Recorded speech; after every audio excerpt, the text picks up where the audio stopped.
So, you want to try ranked, but you're not sure that you're good enough? Fair enough, Age of Empires has been around for a long time, and many players have been playing the game for many years. It seems impossible to compete with such an experienced player base, but I'm here to tell you that if you're watching this video, you're already halfway to becoming better than average. Many experienced players played the game 20 years ago when they were a kid and picked it up when DE came out. These players might have knowledge of all of the civs, but they likely built up bad habits from when they were younger and continued to train those bad habits. Though possible to relearn things, it's much easier to just learn things correctly the first time. If you're a beginner or an old player who wants to make sure that they're not missing something, then this video is for you.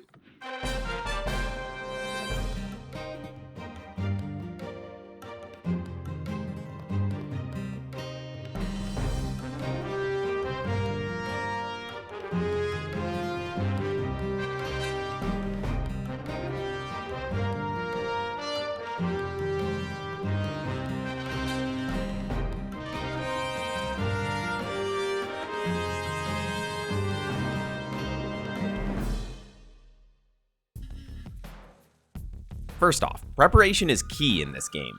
It is a strategy game after all. Our preparation actually starts outside the game. There's one mod that is absolutely necessary to play competitively, and that's the Small Trees mod.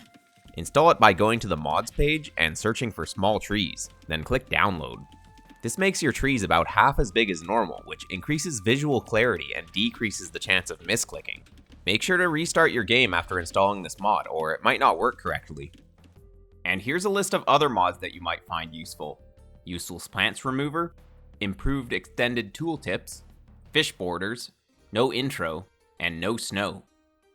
I'm sure that there are even more mods that you might find interesting, so you can browse the mods page and see what's good. Next, setting up and starting to learn your hotkeys is an absolute must. I have a video on important hotkeys here, but basically you should never be clicking the UI to build things, except in specific circumstances like buying and selling at the market. Every time you play, you should challenge yourself to learn one new hotkey. Eventually, once you learn most of the useful ones, you'll feel a lot faster and will be able to spend more time on the fun stuff such as unit control. Some very important hotkeys to memorize first are select all town centers, create villager, build economic building, build military building, select all idle villagers, and select all military. Most of the hotkeys are useful, but if you start with these ones, then you'll improve fast. I can't stress enough how important hotkey use is, so make sure to slowly learn them, and when you catch yourself clicking the UI, hover the icon to see the hotkey and then press the hotkey. You'll build up muscle memory pretty quick, so don't worry, it's worth the effort. Next up, we're still not ready to queue for a game. Select your favorite civ and figure out a basic game plan for them.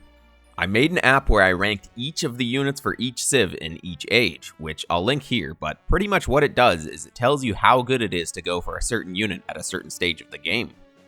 Some civs I recommend for beginners are Franks, Magyars, and Mongols. Cavalry is the easiest unit to use, and these civs all have good cavalry. It's really up to you what civ you want to play though, and at lower levels, it's not the civ that will carry you through the game, it's how well you know the civ. Even the worst civ for a certain setting can still win if you know what you're doing. Once you've chosen your civ, you'll want a framework for how you should approach the game. I recently made a video for the best build order for beginners in which I do a lot of the thinking for you, so if you follow this, you'll be able to get off to a good start, all while improving the fundamental skills which you'll need to climb the ladder. There are many build orders on the internet, but they're generally catered towards higher level players since they try to be as optimal as possible. This is not what you should be looking to emulate yet. If you stick to my beginner opening, you'll have a much easier time, and easier at this point is better. So, after you know what civ and opening you want to do, next up is to do some efficient practice. I also have a video on this topic which I'll link, but basically you'll want to load up single player and just play through Dark Age until you have as little idle time on your town center as possible. On screen is a little guide for feudal uptimes with no idle time, so make sure to double check your uptimes using this. Once you have the Dark Age down, you can save when you start reaching Feudal Age. Practice distributing your villagers so that you have the correct eco balance, so that you have enough villagers on each resource to afford what you want in the next age. In my beginner build order, you should also have your base walled before Feudal Age. One thing that you can remember is each lumberjack collects roughly 50 food in 130 seconds, which is the time it takes to get to feudal age. So if you have 9 on wood when you click up, you can expect to have an additional 450 wood upon reaching feudal age. You can also easily use the halfway point to feudal age, as at 50% to feudal, your lumberjacks will each collect an additional 25 wood. If you ever think you'll be short on wood, sending some of your shepherds to straggler trees temporarily can make up the difference. If you've made it through this transition to feudal phase, then make another save when you're almost up, and then play through feudal age, resetting to save when you mess up. In addition to saving and resetting, you can also pause as much as you want in single player, so when you forget the next step or are feeling overwhelmed, take a quick pause to think before getting back into it. Training your brain to do each step in the right order is how you will efficiently improve. Here's a bit of a summary of parts of the game that you should pay close attention to. Dark Age until starting to research Feudal Age. Feudal Age transition where you rebalance the eco on the way up. Early Feudal Age. This includes production buildings, double bit and horse collar, making farms every 60 wood, queuing units, and adding houses when necessary. Late Feudal. This is where you send villagers to gold and add prerequisite buildings to go to Castle Age. Next is the Castle Age transition.